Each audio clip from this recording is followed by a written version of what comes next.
принято решение о проведении специальной военной операции.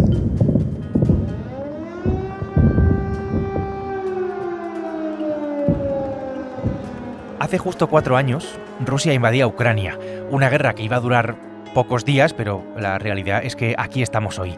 Mientras el conflicto ha ido desapareciendo de los informativos, sobre el terreno se combate bajo tierra, entre drones y ciudades arrasadas.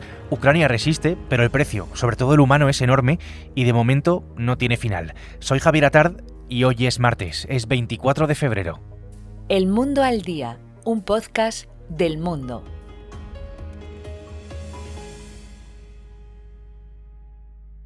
Estamos en Ucrania, Alberto Rojas es nuestro reportero en la guerra de Ucrania. Alberto, ¿qué tal? Bienvenido de nuevo al Mundo al Día. ¿Qué tal, Javier? ¿Cómo estás? Кожну неділю приїжджаю, розмовляю з ним, розказую йому, як ми живемо. Hay una imagen que has publicado en los últimos días de la que quiero que hablemos. En medio de una especie de mar, de océano de banderas ucranianas y de cruces que están clavadas en el suelo, aparece una señora mayor, casi una anciana, diría, que está besando la imagen de alguien que parece pues mucho más joven que ella. Cuéntame, Alberto, qué historia hay detenida en esa imagen. Esa mujer está en el cementerio de Kharkiv, 12 de la mañana más o menos, hace mucho frío, menos 10 grados aproximadamente. Yo había pensado en ir a ese cementerio para ver lo que había crecido en estos 4 años y para hablar un poco de esto que se llama el precio a pagar, ¿no? Cuáles son las consecuencias del enorme sacrificio ucraniano por su supervivencia y por la resistencia frente al ogro ruso. Fui para allá con mi traductor, con Víctor. Cuando salíamos, en la última fila de banderas, de tumbas, vi a esta mujer que estaba limpiando con mucho cuidado el retrato de su hijo Víctor, de 42 años, recientemente fallecido, y cuando me acerqué a ella a hacerle la foto, ella empezó a besar el retrato de su hijo, ¿no? Y luego estuvimos hablando un rato con ella. Ella decía que el Estado ucraniano debería condecorar a su hijo como héroe de Ucrania, puesto que su hijo era médico, estaba exento de ir a la guerra, no tendría por qué haber ido, y sin embargo se apuntó voluntario y murió justo en la ciudad de la que ella procedía, de Vovchansk, donde también había muerto otro hijo de esta mujer. Creo que es la imagen que mejor retrata 4 años de sacrificio, de invasión absolutamente sangrienta, la peor guerra en Europa desde la Segunda Guerra Mundial, en ese escenario dramático que es un cementerio. Es un buen ejemplo de lo que es esta guerra porque no podemos olvidar, más allá de toda la geopolítica, de los hechos históricos, de los avances en el frente, que el desgaste humano pues es irreversible. Una erosión física, moral, psicológica de un país, el país invadido, Ucrania, de sus soldados, pero también pues de los civiles, ¿no?, que lo están sufriendo. Alberto, ¿tú has mantenido la relación con algunas personas con las que has ido hablando durante estos 4 años de invasión? Una de esas historias es la de los tanquistas de la 92 Brigada Mecanizada. Llegan a decir algo así como que en 4 años han envejecido 20. Sí, cuando les conocí en la primavera de 2022, llevaba la guerra aproximadamente 2 meses, nos recibieron en el norte de Kharkiv. Antes se podía ir al frente o muy cerquita del frente prácticamente sin problema, y desde ese momento tuve la sensación de que tenía que guardarme sus contactos porque tenía una buena historia, tenían apenas 20 años, ellos eran militares profesionales ucranianos, estaban eufóricos porque habían echado a los rusos de la ciudad de Kharkiv. Eran 3, que eran los tripulantes de un tanque de origen soviético, un T-64, era Yevgeny, Víctor y Andriy, y he vuelto a verles hace poco. Por desgracia, uno de ellos murió en septiembre y ellos me contaron cómo se encontraban en ese momento, todo el desgaste que llevaban encima, todos los dolores físicos y mentales que les había provocado 4 años de guerra. Han sido heridos ambos, uno de ellos de gravedad, cómo se han casado, cómo han tenido hijos, uno de ellos se ha separado, es decir, la vida ha seguido a pesar de que también ha seguido la guerra, y cómo pues ellos decían que habían envejecido 20 años o sentían que eran viejos prematuros cuando en realidad solo tienen 25 años. Después de 4 años de guerra, ¿cómo él se encuentra físicamente? ¿Está cansado? ¿Está mentalmente agotado? Роки після з самого початку. Y él dice que físicamente él está muy cansado y además después de las contusiones, claro que tiene ya muchos problemas con su salud, incluso con la espalda, con la cabeza, y tiene muchos problemas con la salud. Incluso dice, la última contusión fue hace poco, cuando ellos estaban cerca de Lipsy, vale. Estaban en un blindaje y los rusos les atacaron con un tanque. Y por la explosión, él tenía esta contusión. Y yo digo que los rusos siguen usando tanques, dice sí, y muy a menudo. Entiendo. Al final, creo que una de las mejores maneras de medir el tiempo en la guerra, pues es lo que ha hecho Alberto, ¿no? Que es seguir a los mismos protagonistas durante todo ese tiempo, ¿no? Porque ves cómo la guerra avanza y cómo pues va deteriorando a todos los que la tienen que vivir. El país, Alberto, Ucrania, porque tú te estás moviendo por todo el país, ¿cómo está? Es verdad que Ucrania sigue en pie, pero sigue, podemos decirlo, profundamente dañada. ¿Qué ambiente se encuentra uno? ¿Qué ambiente te encuentras tú? Te lo pregunto directamente, cuando vas por la calle. ¿Qué nivel, no sé, de degradación? Entiendo que pues depende de la zona del país. ¿Cómo sigue la vida de la gente en estas circunstancias? A los ucranianos les molesta mucho la narrativa de la resiliencia, que hablemos de ellos como un pueblo muy duro, porque ellos realmente no querrían pasar por esto. Ellos están sufriendo, pero en realidad también hay que decir que no me imagino la situación actual, que es crítica, en cualquier otro país. Lo que ha pasado este invierno a esta gente, con apagones de días enteros sin recibir ni gota de luz, ni gota de calefacción, donde las tuberías se han reventado por el hielo y se han quedado sin agua. Esa situación de volver a la Edad Media, sin internet también, que eso provoca aislamiento mental, esa situación con menos 25 grados bajo cero, te da la sensación de que este pueblo es irrompible. O sea, ¿qué tiene que hacer Putin para poner de rodillas a esta gente? Bueno, pues lejos de ponerlos de rodillas, de someterlos, la gente está todavía más enfadada con Rusia y creo que es más difícil que ellos acepten una rendición después de lo que han sufrido, después de lo que Rusia les ha hecho.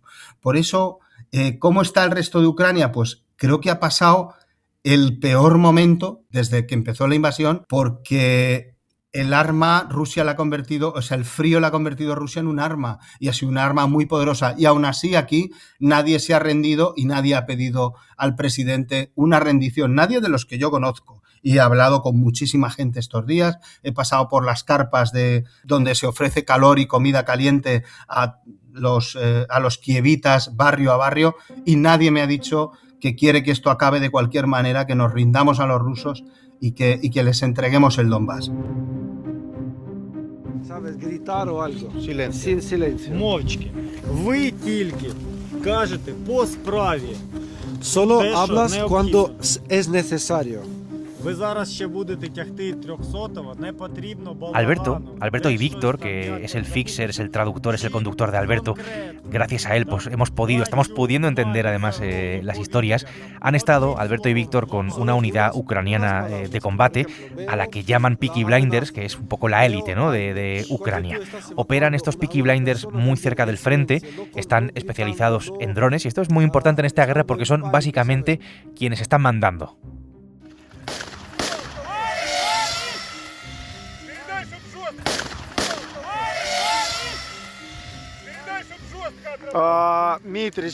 Hablemos, Alberto, de cómo es esta guerra en la que los tanques pues ya no tienen ese papel que tenían hasta ahora y en el que los drones pues están jugando un papel que es absolutamente fundamental, que probablemente incluso hasta hayan cambiado las guerras para siempre. Una guerra enterrada, a veces invisible, porque el combate moderno, insisto, ha expulsado a los soldados de la superficie, refugios subterráneos, drones como logística y como arma, aislamiento extremo. ¿Cómo es, Alberto? Porque tú lo has podido ver casi, diría, en primera persona. ¿Has estado en entrenamientos? ¿Te ha sobrevolado ese sonido inconfundible de los drones? Yo creo que la palabra que la define es zona de aniquilación. Esto es lo que se ha convertido ahora mismo el frente. De 20 kilómetros hacia la línea de contacto de un lado y de otro lado, o sea, en realidad son 40 kilómetros, todo lo que entra en esa zona es automáticamente detectado y destruido, ya sea una persona, un vehículo, otro dron, un helicóptero, cualquier cosa es detectado por los drones que están volando 24/7 por todo el frente y es destruido por drones kamikaze o drones que te lanzan granadas o cualquier otro aparato no tripulado. En ese sentido, ¿qué ha pasado con la infantería? La infantería sigue teniendo un papel importante, pero ¿dónde está? Está oculta, está protegida en refugios bajo tierra de la que no puede salir, porque en cuanto sale alguien de ese refugio es aniquilado por estos drones. Solo se tiene la infantería para intentar controlar una determinada zona, pero no hay un control realmente. Estamos hablando de una gran zona gris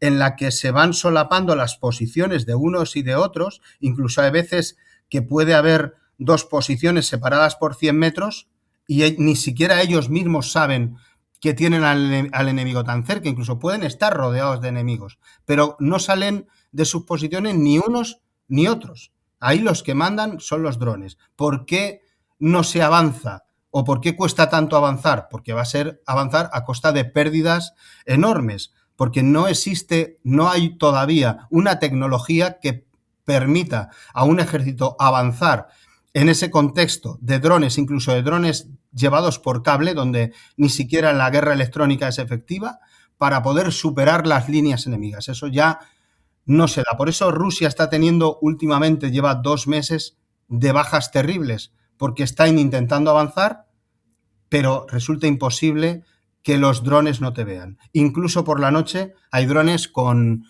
cámaras de visión nocturna o visión termal que incluso se ven incluso mejor de los que hay de visión diurna, con lo cual, pues, el problema, ya digo, que es un problema tecnológico.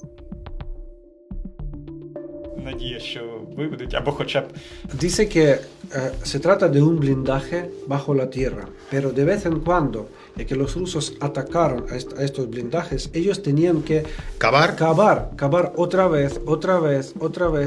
¿Y cómo los rusos atacaban? Tishenko, que es el protagonista de esta historia, médico de campo, encargado de evacuar heridos en posiciones avanzadas del frente, es uno de los rostros, ¿no?, de esta guerra. Es la representación, me atrevería a decir, representación extrema de resistencia y de aislamiento prolongado. Esto es muy importante porque pasó nada más y nada menos que 471 días en un refugio subterráneo que había sido cavado a mano.